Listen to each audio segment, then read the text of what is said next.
Dis-nous, quand cela arrivera-t-il et quel sera le signe de ton avènement et de la fin du monde?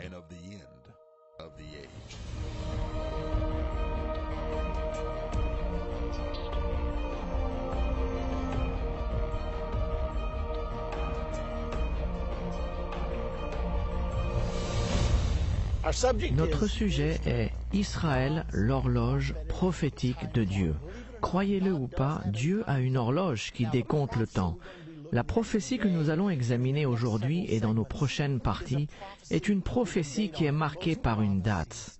La plupart des prophéties ne sont pas spécifiques sur le temps, mais celle-ci l'est.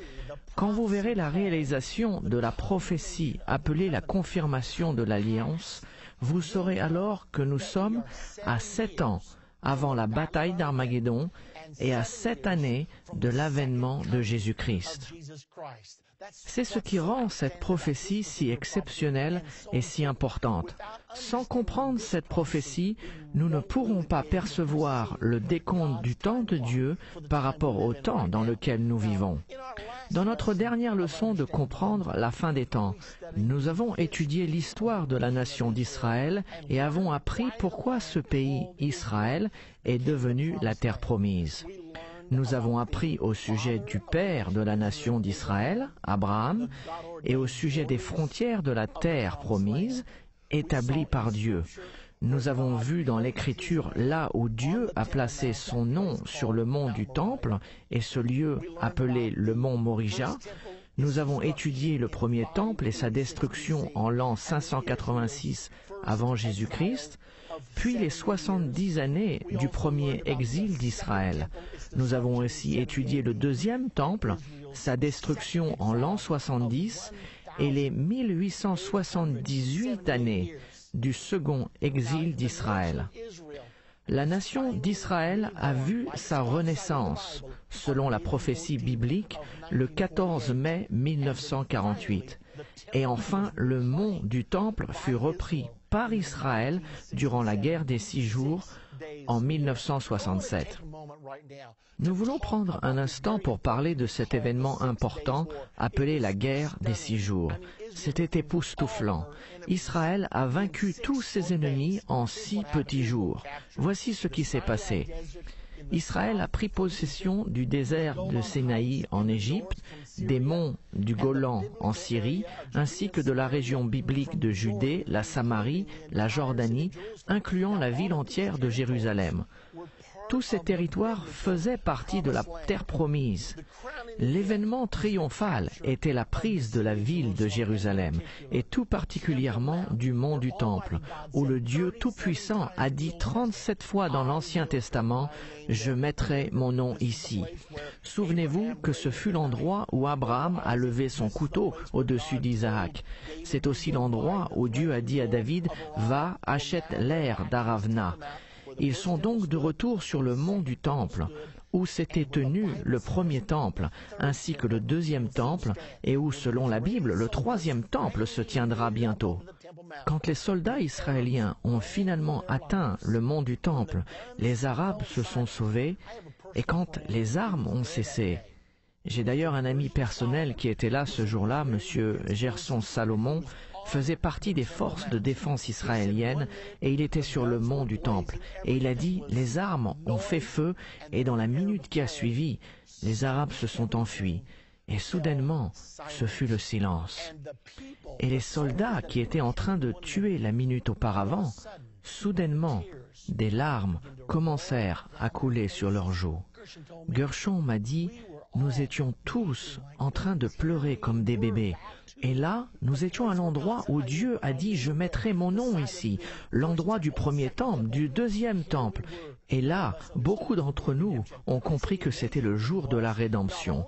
Il ajouta « La chose étonnante était que non seulement ceux qui croient en Dieu et en la Bible pleuraient, mais il y avait aussi des jeunes soldats élevés dans des kibboutz, à qui l'on avait enseigné le marxisme, l'athéisme, qu'il n'y a aucun Dieu, que la Bible est un mythe, et qui pleuraient. Et Gershon s'est tourné vers certains d'entre eux et leur demanda « Pourquoi pleurez-vous ?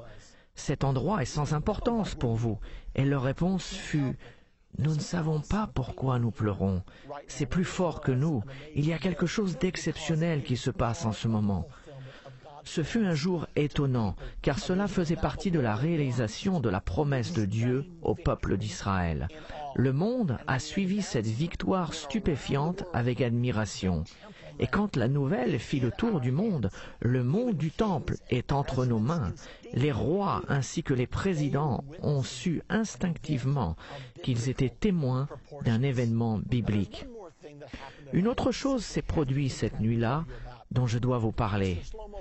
Monsieur Shlomo Goren, qui était le rabbin en chef des forces de défense d'Israël, était présent à la prise du mont du Temple.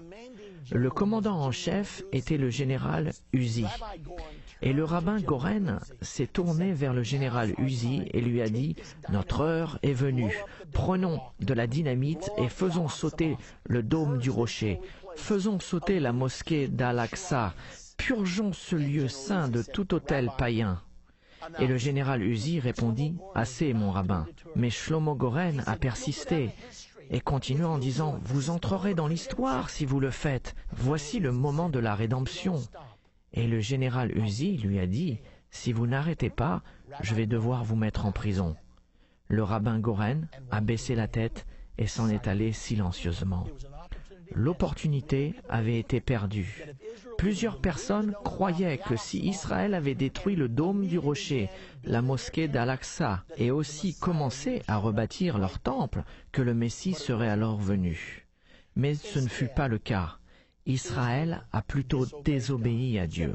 Et au lieu d'enlever les temples païens, le gouvernement israélien, croyez-le ou pas, a invité le Waqf musulman, qui est l'autorité musulmane, à revenir et placer le mont du Temple sur leur contrôle. Pourquoi ont-ils fait cela? 2 raisons. Par crainte de la communauté internationale et de ce qui aurait pu arriver s'ils avaient éliminé les lieux saints musulmans.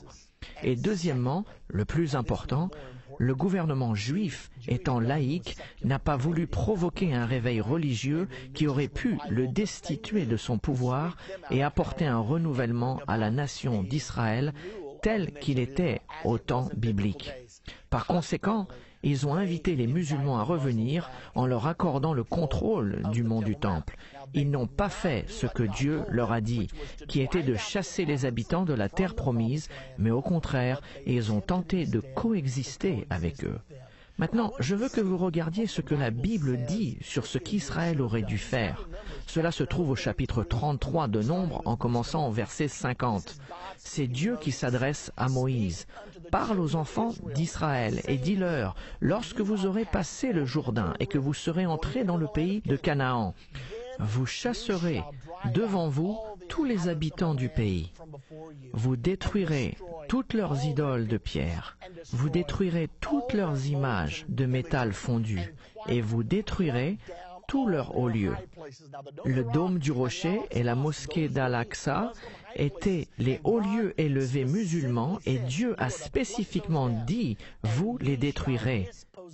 Vous prendrez possession du pays et vous vous établirez, car je vous ai donné le pays pour qu'il soit votre propriété. Mais si vous ne chassez pas devant vous les habitants du pays, ceux d'entre eux que vous laisserez seront comme des épines dans vos yeux et des aiguillons dans vos côtés. Ils seront vos ennemis dans le pays où vous allez vous établir. » Voilà Nombre 33, versets 50 à 55. Donc que s'est-il passé? Au lieu de faire ce que Dieu leur avait dit, le gouvernement d'Israël a craint l'homme et a agi selon sa volonté. 6 ans plus tard, leurs ennemis ont comploté de renverser les conséquences de la guerre de 1967 et de détruire la petite nation d'Israël. Ainsi, en 1973, le jour de la fête du Yom Kippour, qui est le jour de l'expiation, le jour le plus saint en Israël, le jour où la majeure partie d'Israël jeûne et n'occupe pas leur poste de guet, les armées arabes ont lancé une grande offensive contre la nation d'Israël. Elles ont pris Israël par surprise, à un tel point qu'Israël paraissait en danger. Moshe Dayan, qui était le ministre de la Défense d'Israël, déclara au Premier ministre Golda Meir, « Golda, je crains pour le troisième temple. Il est intéressant que Yom Kippour, c'est le jour du jugement. C'est le jour où les Juifs croient, même à ce jour, qu'ils doivent regarder en eux-mêmes à Rosh Hashanah et doivent se repentir et jeûner toute la journée du Yom Kippour, demandant à Dieu de pardonner leurs péchés. Mais s'ils ne se repentent pas selon la croyance juive, Dieu leur envoie un jugement. Ainsi, Dieu a envoyé le jugement de la guerre du Yom Kippour, et ils ont tous failli être détruits. Cela leur est arrivé le jour du jugement, et c'était le jugement de Dieu. 6 ans après le retour du mont du Temple, alors qu'ils auraient pu hériter des bénédictions du Dieu s'ils avaient obéi, à la place, ils ont cédé le mont du Temple aux Palestiniens. Réalisez-vous que le mot palestinien est le même mot que philistin? Pouvez-vous imaginer au temps biblique si le peuple juif avait vaincu les Philistins et puis ils avaient dit « Oh, à propos, nous voulons que vous reveniez pour vous charger du mont du Temple ». C'est impensable, n'est-ce pas? Cependant, c'est ce qu'Israël a fait en 1967, ce qui était impensable pour Dieu. Et Dieu, dans sa colère, a jugé le peuple d'Israël le jour du jugement, le Yom Kippour. Avec le temps et le déroulement des événements, Israël cherchait des traités avec ses voisins arabes, même si Dieu a dit ne signez aucun traité et ne leur permettez pas de rester dans le pays. Mais Israël n'a fait que ce qu'elle voulait. Et en 1979, un traité de paix israélo-égyptien a été rédigé par M. Jimmy Carter, président des États-Unis aux accords du camp David. C'était un accord de paix conclu avec le président égyptien Anwar Sadat. C'était le premier accord de paix israélien avec un État arabe. Israël a rendu tout le Sinaï à l'Égypte, même si la Bible précise qu'il fait partie de la terre promise. Or, Israël ne vit pas selon la Bible, mais selon leur propre intelligence, raisonnement et désir. Puis en 1993, les accords de paix d'Oslo furent signés sur la pelouse de la Maison-Blanche et ce fut là que la fameuse poignée de main a eu lieu entre Yasser Arafat et Isaac Rabin avec Bill Clinton en arrière-plan. Ces accords de paix d'Oslo ont prévu la création d'un État palestinien et demandé à Israël d'échanger des territoires de la terre promise contre la paix.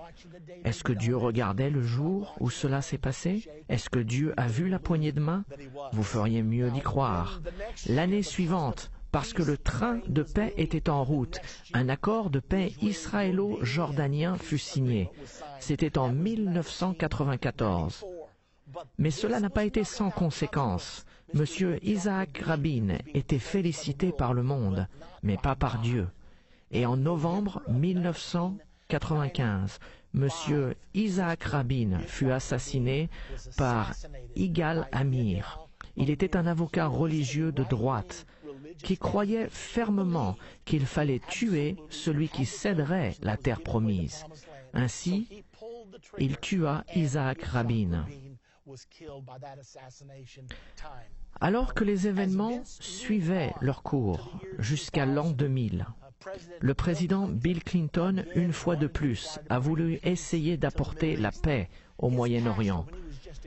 Quand il était un jeune homme, son pasteur lui a dit « Si jamais tu es président, Tu dois t'assurer de toujours rester du côté d'Israël. Et Bill Clinton a promis qu'il le ferait.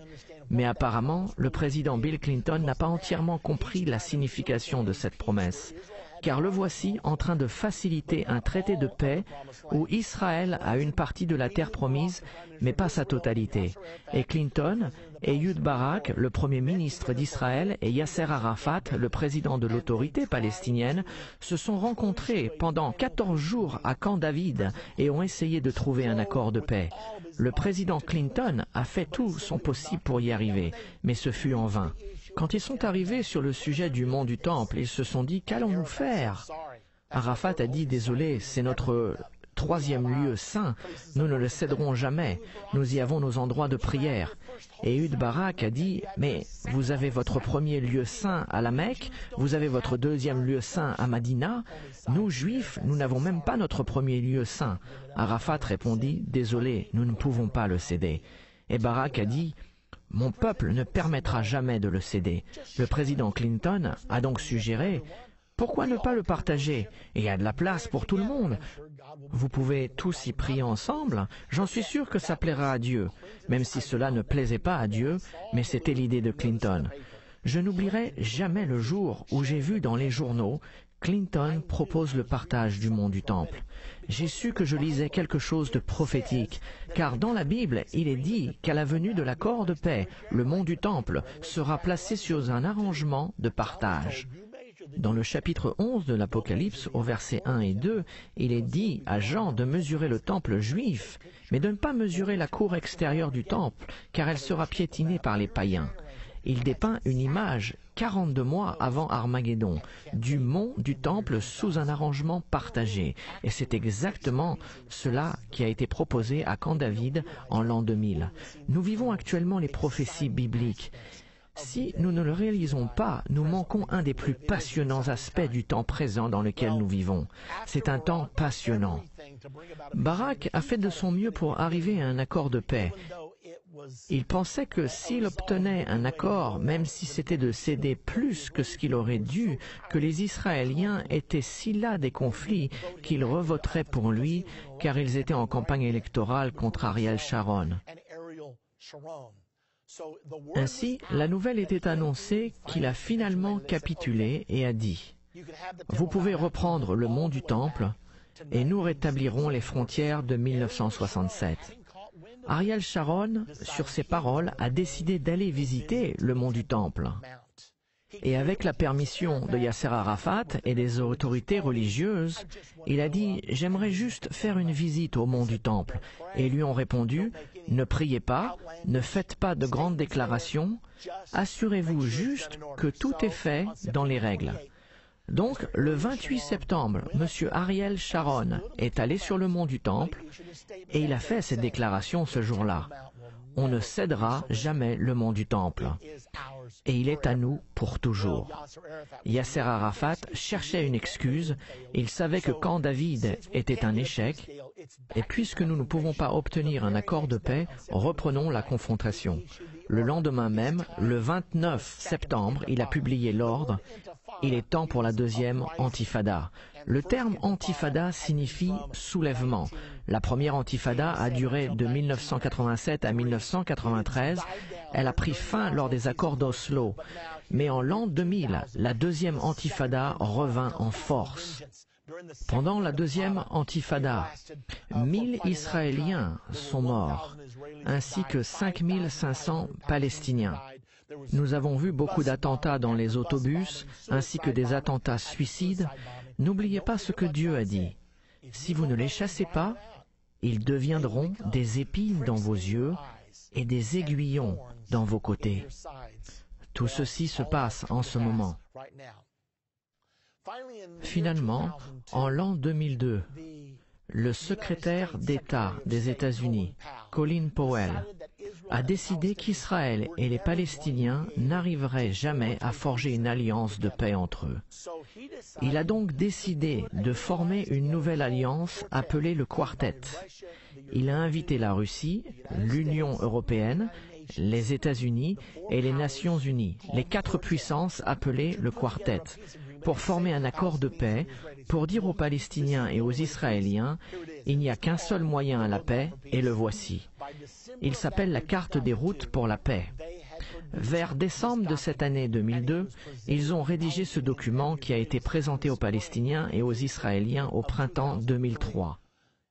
Israël et les Palestiniens étaient tous deux sous une énorme pression de la communauté mondiale. Vous avez toutes les puissances du monde leur disant « voici ce que vous devez faire ». Car ceux qui n'étaient pas représentés par la Russie, l'Union européenne et les États-Unis étaient donc représentés par les Nations unies qui représentent toutes les autres nations du monde. Et ils ont mis cet accord ensemble. Israël a donc dit « nous le ferons sous certaines réserves ». Et les Palestiniens ont dit « oui, nous le ferons aussi. Il nous sera peut-être difficile de faire certaines choses, mais oui, nous le ferons ». Ainsi, l'accord était censé être fait, mais cela ne marchait toujours pas. Puis le président George W. Bush est arrivé au pouvoir et lui aussi s'est vu comme le pacificateur et devint le premier président à soutenir un État palestinien. Vous rendez-vous compte de cela? Nous parlons d'un président des États-Unis d'Amérique qui dit à Israël « vous devez prendre votre terre promise que le Dieu Tout-Puissant vous a donné. » Et il dit « je ne suis pas d'accord avec cela, il va falloir que vous en donniez une partie au peuple palestinien. » Ainsi, il fut le premier. Même Bill Clinton n'a pas osé approuver un État palestinien, car il craignait que les Américains ne l'approuvent pas, tellement nous sommes un peuple basé sur la Bible. Enfin, du moins, nous l'étions. Ainsi, George Bush approuve l'État palestinien et finalement, durant les 2 dernières années de son administration, il a essayé d'apporter la paix en Israël. Et il a finalement appelé la conférence de paix d'Annapolis en 2007. Cependant, c'était trop peu et trop tard. Il a échoué. Lors de sa campagne électorale pour succéder au président Bush, le président Obama a dit « Je n'attendrai pas la dernière année de ma présidence comme l'ont fait George Bush et Bill Clinton pour ramener la paix dans le Moyen-Orient. Je m'en occuperai dans la première année de ma présidence, tellement c'est important. » Et c'est ce que le président Obama a fait. Immédiatement après son élection, il a nommé l'ancien sénateur George Mitchell à être son envoyé spécial au Moyen-Orient. La raison pour laquelle il a nommé George Mitchell, c'est qu'il a réussi à résoudre l'un des conflits les plus difficiles dans le monde, celui de l'Irlande du Nord. George Mitchell s'est rendu là-bas, a obtenu un accord, et ils vivent aujourd'hui dans la paix. Le président Obama s'est dit, si George Mitchell a pu le faire là-bas, peut-être il peut utiliser ses pouvoirs au Moyen-Orient. Mais ça n'a toujours pas marché là-bas. La question se pose, n'y aura-t-il jamais la paix dans cet endroit? La réponse est oui. Ce sera une paix provisoire. Elle est prophétisée. Elle placera le mont du Temple sous un arrangement partagé entre juifs et musulmans. Il sera sous le contrôle international, probablement sous le contrôle des Nations Unies. Que vous le croyez ou pas, il permettra à Israël de construire son 3e temple et cela va arriver très rapidement. Cela marquera le début des 7 dernières années avant la bataille d'Armageddon. Regardons rapidement ce qui s'est passé avec chaque chef israélien qui a désobéi à Dieu et qui a accepté de céder la terre promise. Chaque chef israélien a perdu les pouvoirs peu de temps après avoir consenti à faire cela. Énumérons-les rapidement. Isaac Rabin, accord d'Oslo en 1993, s'est retiré de Jéricho en 1994, assassiné en novembre 1995. Shimon Peres a succédé à Rabin pendant quelques mois. On avait l'impression qu'il allait être réélu, mais au lieu de cela, à la dernière minute, il a perdu car il continuait de céder la terre promise, même pendant son court mandat. Tout le monde savait qu'il allait accepter les conditions. Il était l'un des principaux négociateurs de l'accord d'Oslo. Il a été évincé de son poste seulement quelques mois plus tard. Benjamin Netanyahou a fait sa campagne sur la conservation du territoire d'Israël. Cependant, une fois en place, avec la pression des États-Unis, il a accepté les accords de Wind River, cédant ainsi 22% de la Cisjordanie. Peu de temps après, il ne fut pas réélu et a été remplacé par Ehud Barak. Barak a alors essayé de rétablir les frontières de 1967 et a même accepté de céder le mont du Temple, mais il fut remplacé par Ariel Sharon. Tout le monde pensa qu'Ariel Sharon ne céderait pas un centimètre. Or, il s'est retiré de Gaza en 2005 et a été la cause pour 9000 Juifs de quitter leur maison en août 2005. Plus tard dans l'année, il a subi une grave attaque cérébrale et à ce jour, il n'a toujours pas repris connaissance. Puis son successeur, Ehud Olmer, a tenté d'obtenir un accord de paix. Il a dit « Je suis presque arrivé », mais il a été inculpé de corruption. Il est en procès actuellement et passera probablement de nombreuses années en prison pour ce qu'il a fait. Ainsi, chaque chef israélien qui a essayé de céder la terre promise a terminé en catastrophe. Dans la prochaine partie de Comprendre la fin des temps, nous étudierons la prophétie qui explique l'horloge prophétique de Dieu ainsi que l'événement qui déclenchera les 7 dernières années avant la bataille d'Armageddon. Vous ne voulez pas la rater. Si vous voulez avoir votre propre DVD de cette leçon, l'horloge de Dieu, afin de pouvoir la regarder plusieurs fois ou la partager avec vos amis et votre famille. Vous pouvez la commander en nous appelant au 1-800-ENDTIME ou en allant sur notre site www.endtime.com. Le DVD est intitulé « Israël, l'horloge prophétique de Dieu ». Et sur cette chronologie de 7 ans, quand vous découvrirez son déroulement, quand vous le verrez dans la prochaine partie de ce programme, vous verrez les événements qui vont se produire ainsi que les événements que vous expérimenterez personnellement. Quelle leçon intéressante aujourd'hui. Israël, l'horloge prophétique de Dieu. Aujourd'hui, nous allons examiner la prophétie biblique qui contient une date précise. Dans cette partie de Comprendre la fin des temps, nous expliquerons la prophétie qui déclenchera les 7 dernières années avant Armageddon, puis nous décrirons ce qui arrivera durant cette période. Cette prophétie est absolument l'une des plus importantes de tous les temps. Cette prophétie a prédit quand le Messie allait venir sur la terre la première fois. Elle a prouvé l'identité du Messie, elle a prédit la crucifixion et la destruction de Jérusalem et du Temple. Elle prédit l'événement qui déclenchera les 7 dernières années avant Armageddon. Elle donne des indices sur l'identité de l'Antichrist et établit le calendrier des événements des 7 années des derniers temps. Le terrain est donc préparé pour les 7 dernières années avant Armageddon. La seule question est, quand commenceront ces 7 dernières années? J'en suis sûr que vous êtes aussi intéressés que moi. Donc, concernant l'horloge prophétique de Dieu, la Bible prophétise que la communauté mondiale et l'Antichrist concluront une alliance de paix avec Israël. L'accord placera le mont du Temple sous un arrangement partagé et permettra à Israël de bâtir le 3e Temple. Jusqu'à présent, il n'y en a eu que 2. Ceci permettra la construction d'un 3e temple sur le mont du Temple très prochainement. Cet accord marquera le début des 7 années avant la bataille d'Armageddon. S'il y a un autre accord de paix qui n'inclut pas ces choses, alors ce ne sera pas celui qui marquera le début des 7 années finales. L'Antichrist participera dans cet accord important, et nous ne saurons probablement pas son identité, même quand il contribuera à l'accord de paix entre Israël et les Palestiniens. Regardons maintenant sur cette prophétie. Elle s'étale sur 490 années. Elle se trouve dans Daniel 9, au verset 24 jusqu'à 27. Regardons le verset 24. 70 semaines ont été fixées sur ton peuple et sur ta ville sainte pour faire cesser les transgressions. Nous lisons cela dans Louis II.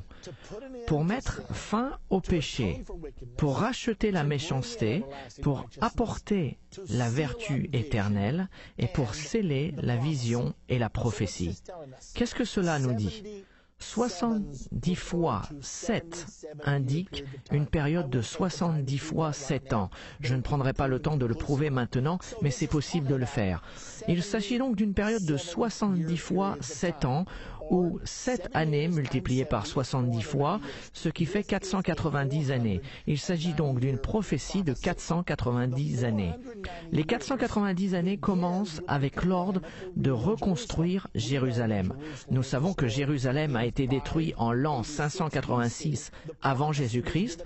Cette prophétie a été donnée après cela, lorsque Daniel était en captivité à Babylone. Donc la prophétie est donnée, Jérusalem a été détruite. Cette prophétie commence avec l'ordre de rebâtir Jérusalem. Comment le savons-nous? Le verset 25 de Daniel 9 nous l'indique. Écoutez-le. Sachez-le donc et comprends, depuis le moment où la parole a annoncé que Jérusalem serait rebâtie jusqu'à loin, le Messie vient. Il y a 7 semaines et 62 semaines. Les places et les fossés seront rétablis, mais en des temps fâcheux. Donc cette prophétie est donnée en 3 parties. 7 parties de 7, ou 49 années, puis 62 fois 7, ou 434 années. Après cela, quelque chose arrive. Donc, c'est 49 années, 434 années, 7 années. Cette prophétie nous est donnée pour une totalité de 490 années, mais elle est divisée en 3 parties. La prophétie commence avec le décret de rebâtir Jérusalem. Vraisemblablement, ce décret fait référence au décret prophétisé à Cyrus, roi de Perse, qui a eu lieu vers l'an 538 avant Jésus-Christ, si nos dates sont exactes.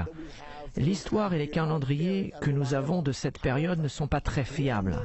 Cependant, le début de cette période de 490 années n'est pas très importante. Ce qui est important, c'est sa fin. Car c'est à ce moment-là que des événements critiques auront lieu et il nous est nécessaire de les comprendre.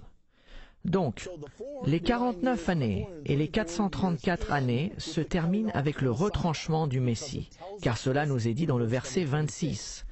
Après les 62 semaines, nous avions les 7 semaines, la période de 7 fois 7 ans. Maintenant, après les 62 semaines, le Messie sera retranché et il n'y aura pas de successeur. Le peuple d'un chef qui viendra détruira la ville et le sanctuaire. Et sa fin arrivera comme par une inondation. Il est arrêté que les dévastations dureront jusqu'au terme de la guerre. Ceci nous indique que le peuple de ce dirigeant qui viendra, nous parlons de l'Antichrist, le peuple détruira la ville et le sanctuaire. Est-ce que cela s'est déjà passé? Absolument. En l'an 70, les Romains ont détruit Jérusalem et le temple, les réduisant en cendres. Ce passage nous dit que le Messie viendra, puis il sera retranché et la ville de Jérusalem sera détruite. Qu'est-ce que cela nous indique? C'est une preuve absolue. Puisque nous savons que les Romains ont détruit Jérusalem en l'an 70, nous avons donc une date précise. Nous savons que le Messie devait venir et être retranché avant l'an 70. Ceci est la preuve absolue que le Messie devait venir avant que tout ceci arrive.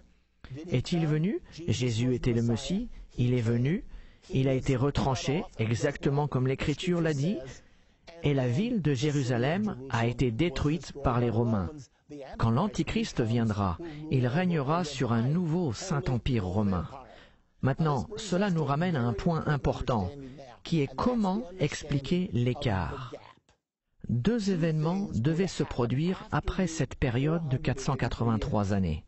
Le Messie devait être retranché, la ville de Jérusalem et le temple devaient être détruits. Nous savons que Jérusalem et le temple furent détruits en l'an 70 et que Jésus-Christ a été crucifié entre l'an 26 et l'an 38. Nous ne connaissons pas la date exacte. Ce que nous apprenons, c'est qu'il y a entre 30 et 40 années qui séparent ces 2 événements. Et tous 2 doivent se passer entre les 483 années et les 7 dernières années. Nous voyons donc un écart ici.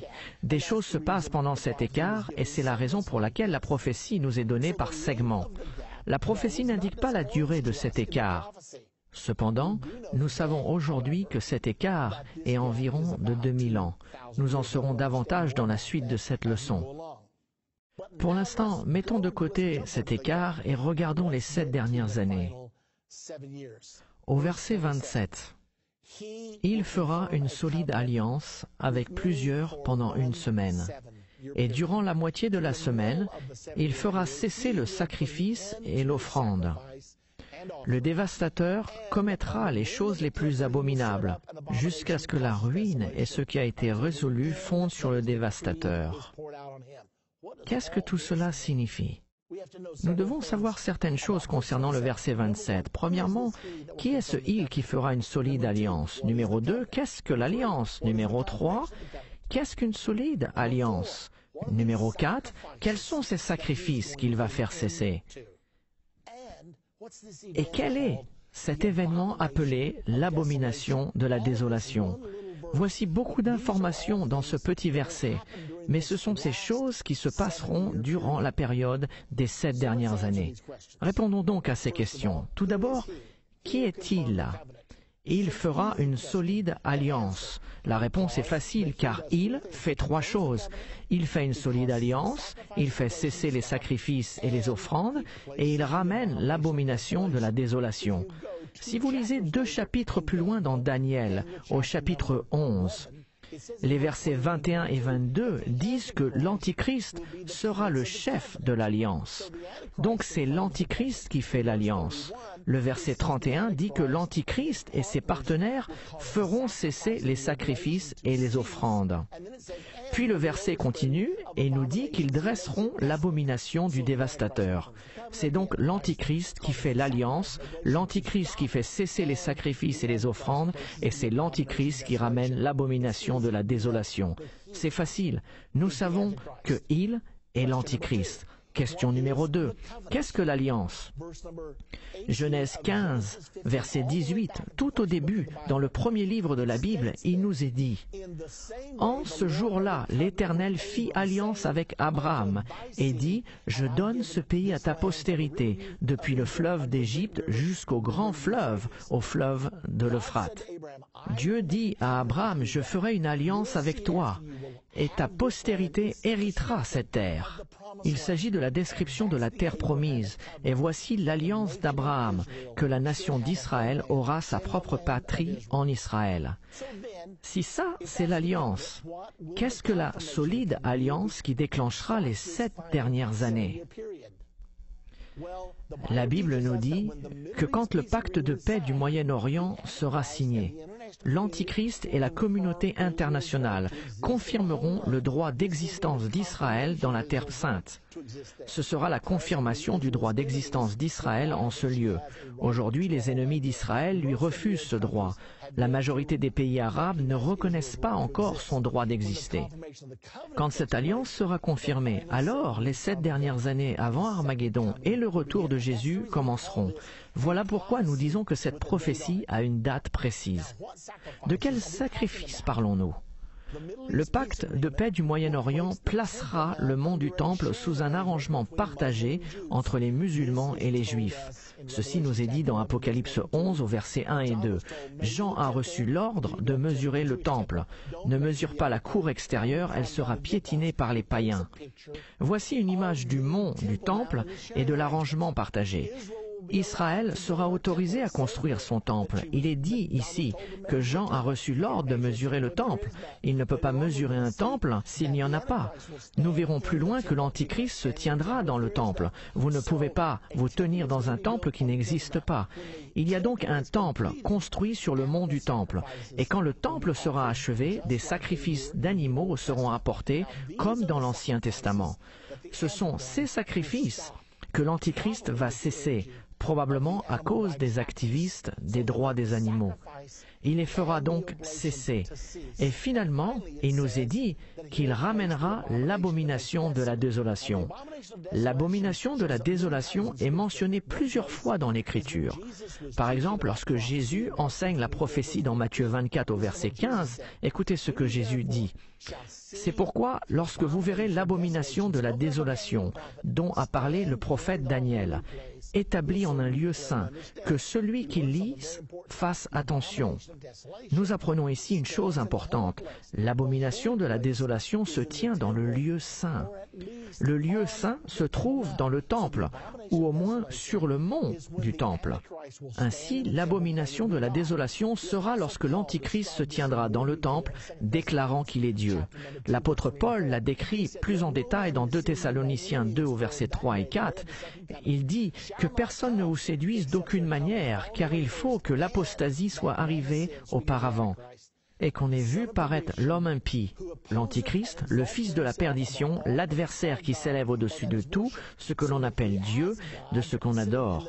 Il va jusqu'à s'asseoir dans le temple de Dieu, se proclamant lui-même Dieu. Ce jour ne viendra pas avant que le fils de la perdition soit révélé et qu'il s'assoie dans le temple de Dieu, se proclamant lui-même Dieu. Où aura lieu l'abomination de la désolation? Dans le temple. Jésus-Christ l'a dit. Ceci décrit un événement, celui qui se passera 3 ans et demi avant la bataille d'Armageddon.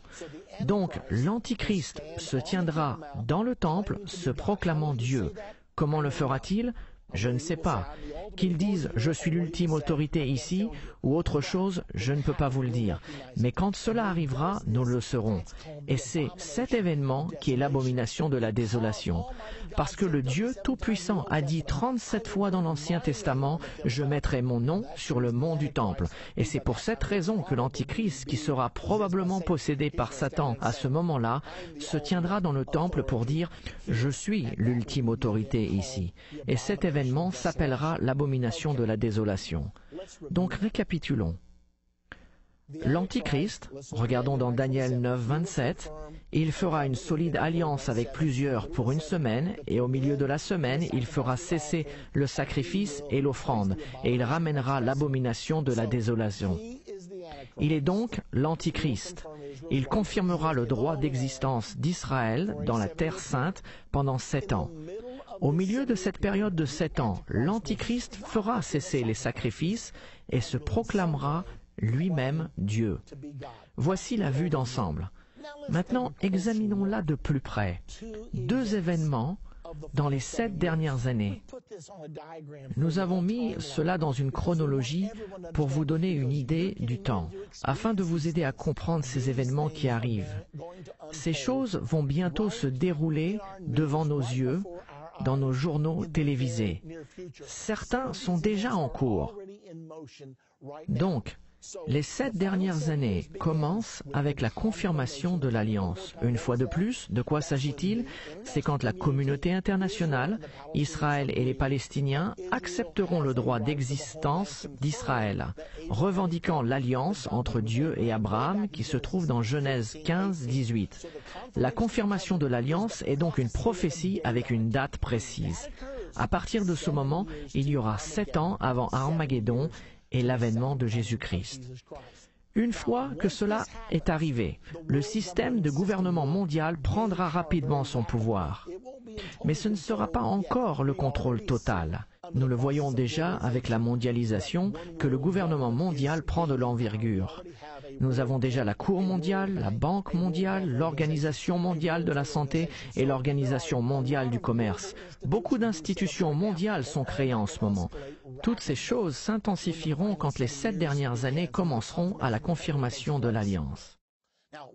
Quand ces choses arriveront, nous saurons que le mont du Temple sera bientôt sous un arrangement partagé, comme nous l'avons dit précédemment. Le Temple sera reconstruit. Le Temple doit être achevé au milieu des 7 années. La Bible est très claire sur ce temps. L'Antichrist s'assiera dans le Temple. Il est impossible de s'asseoir dans un Temple qui n'existe pas. Il semble donc que ce Temple sera reconstruit durant la première moitié de ces 7 années prophétisées. Une fois le Temple construit, les sacrifices d'animaux reprendront. Et cela sera problématique à cause de ceux qui sont contre les sacrifices du matin et du soir. Les militants pour le droit des animaux en seront fous de rage. Et par conséquent, l'Antichrist dira « D'accord, d'accord », et il mettra fin aux sacrifices. Cela le poussera aussi à faire quelque chose d'autre. C'est de ramener l'abomination de la désolation Il fera probablement quelque chose de ce genre. L'Antichrist dira peut-être, « Il y a des rumeurs qui courent comme quoi je suis le Messie. J'ai apporté la paix et la sécurité à Israël, j'ai ouvert les portes pour que vous rebâtissiez votre temple. Vous pensez que c'est une chose que le Messie ferait ? On m'a interrogé, êtes-vous le Messie ? J'ai attendu pour vous le dire, mais voilà pourquoi nous avons arrêté les sacrifices. Vous n'en avez plus besoin, je suis le Messie. Il se tiendra sur le mont du Temple, probablement proclamant aux Juifs qu'il est leur Messie, le retour du Christ aux chrétiens, le 12e imam aux musulmans, le 5e Bouddha aux bouddhistes, et à tous ceux qui attendent un grand maître quelconque ou un rédempteur, il prétendra être tout à tous. C'est alors que nous connaîtrons l'identité de l'Antichrist. Et il est dit, puis paraîtra l'Antichrist, et c'est environ au même moment que son partenaire religieux, le faux prophète, fera descendre le feu du ciel. Nous ne savons pas exactement le moment, mais la Bible dit que le faux prophète fera descendre le feu du ciel à la vue des hommes, qui seront en admiration devant ce miracle. Et il se servira de son succès pour influencer le monde à suivre l'Antichrist. Ce sera une alliance entre le dirigeant politique du monde et le dirigeant religieux du monde, entre l'Antichrist et le faux prophète.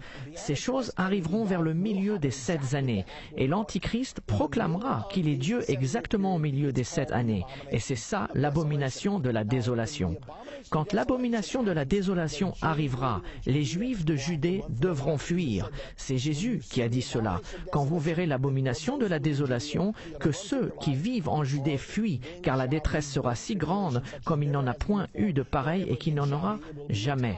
Ce sera un temps d'horrible persécution religieuse et politique contre tous ceux qui ne fléchiront pas le genou devant l'Antichrist, à son nouvel ordre mondial et à son nouveau système de religion mondiale.